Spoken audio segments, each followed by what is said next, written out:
The Holy Bible, New Testament, New International Version. The Book of Mark chapter 6, verse 1 to 56. A prophet without honor. Jesus left there and went to his hometown, accompanied by his disciples. When the Sabbath came, he began to teach in the synagogue, and many, who heard him, were amazed. "Where did this man get these things?" they asked. "What's this wisdom that has been given him? What are these remarkable miracles he is performing? Isn't this the carpenter? Isn't this Mary's son, and the brother of James, Joseph, Judas, and Simon? Aren't his sisters here with us?" And they took offense at him. Jesus said to them, "A prophet is not without honor, except in his own town, among his relatives, and in his own home." He could not do any miracles there, except lay his hands on a few sick people, and heal them. He was amazed at their lack of faith. Jesus sends out the 12. Then Jesus went around, teaching from village to village. Calling the 12 to him, he began to send them out 2 by 2, and gave them authority over impure spirits.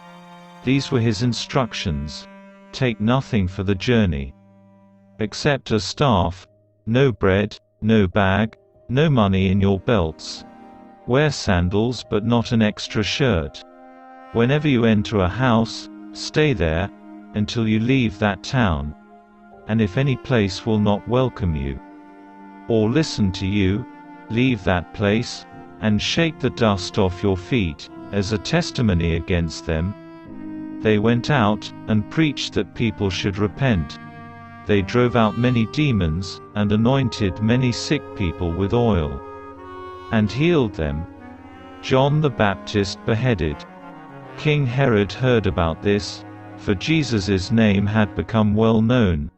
Some were saying, "John the Baptist has been raised from the dead, and that is why miraculous powers are at work in him." Others said, "He is Elijah." And still others claimed, "He is a prophet, like one of the prophets of long ago." But when Herod heard this, he said, "John, whom I beheaded, has been raised from the dead." For Herod himself had given orders to have John arrested, and he had him bound, and put in prison. He did this because of Herodias, his brother Philip's wife, whom he had married. For John had been saying to Herod, "It is not lawful for you to have your brother's wife." So Herodias nursed a grudge against John, and wanted to kill him. But she was not able to, because Herod feared John, and protected him, knowing him to be a righteous and holy man. When Herod heard John, he was greatly puzzled, yet he liked to listen to him. Finally the opportune time came. On his birthday, Herod gave a banquet for his high officials and military commanders and the leading men of Galilee. When the daughter of Herodias came in, and danced, she pleased Herod and his dinner guests. The king said to the girl, "Ask me for anything you want, and I'll give it to you." And he promised her with an oath, "Whatever you ask I will give you, up to half my kingdom." She went out, and said to her mother, "What shall I ask for?" "The head of John the Baptist," she answered. At once the girl hurried in to the king, with the request, "I want you to give me right now the head of John the Baptist on a platter." The king was greatly distressed, but because of his oaths, and his dinner guests, he did not want to refuse her. So he immediately sent an executioner with orders to bring John's head. The man went, beheaded John in the prison, and brought back his head on a platter. He presented it to the girl, and she gave it to her mother. On hearing of this, John's disciples came, and took his body, and laid it in a tomb. Jesus feeds the 5,000. The apostles gathered around Jesus, and reported to him all they had done and taught. Then, because so many people were coming and going, that they did not even have a chance to eat, he said to them, "Come with me by yourselves to a quiet place, and get some rest." So they went away by themselves in a boat, to a solitary place. But many who saw them leaving recognized them, and ran on foot from all the towns, and got there ahead of them. When Jesus landed, and saw a large crowd, he had compassion on them, because they were like sheep without a shepherd. So he began teaching them many things. By this time it was late in the day, so his disciples came to him. "This is a remote place," they said, "and it's already very late. Send the people away, so that they can go to the surrounding countryside and villages, and buy themselves something to eat." But he answered, "You give them something to eat." They said to him, "That would take more than half a year's wages. Are we to go and spend that much on bread, and give it to them to eat? How many loaves do you have?" He asked. "Go and see." When they found out, they said, 5, and 2 fish.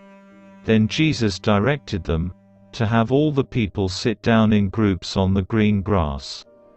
So they sat down in groups of hundreds and fifties. Taking the 5 loaves and the 2 fish, and looking up to heaven, he gave thanks, and broke the loaves. Then he gave them to his disciples, to distribute to the people. He also divided the 2 fish among them all. They all ate, and were satisfied. And the disciples picked up 12 basketfuls of broken pieces of bread and fish. The number of the men who had eaten was 5,000. Jesus walks on the water. Immediately Jesus made his disciples get into the boat, and go on ahead of him to Bethsaida, while he dismissed the crowd. After leaving him, he went up on a mountainside to pray. Later that night, the boat was in the middle of the lake, and he was alone on land. He saw the disciples straining at the oars, because the wind was against them. Shortly before dawn, he went out to them, walking on the lake. He was about to pass by them, but when they saw him walking on the lake, they thought he was a ghost. They cried out, because they all saw him, and were terrified. Immediately he spoke to them, and said, "Take courage. It is I, don't be afraid." Then he climbed into the boat with them, and the wind died down. They were completely amazed, for they had not understood about the loaves. Their hearts were hardened. When they had crossed over, they landed at Gennesaret, and anchored there. As soon as they got out of the boat, people recognized Jesus. They ran throughout that whole region, and carried the sick on mats, to wherever they heard he was. And wherever he went, into villages, towns, or countryside, they placed the sick in the marketplaces. They begged him to let them touch even the edge of his cloak, and all who touched it were healed.